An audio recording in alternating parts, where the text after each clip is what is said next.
So this one is just a roasted cauliflower curry dish. Super easy. So you just use olive oil and parchment paper, 1 head of cauliflower with 1 tablespoon of olive oil. So I'm using 2 heads of cauliflower, and I'm just using kind of whatever. Just rub the olive oil over the parchment paper.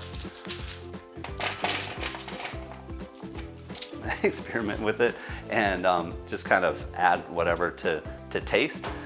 So sorry, I don't really have anything specific, but this is kind of just what I do with the curry. I just kind of sprinkle the curry over the cauliflower, and then I just add some salt again, just kind of. And you can always obviously add salt and pepper later if you want, but I just kind of put the salt on.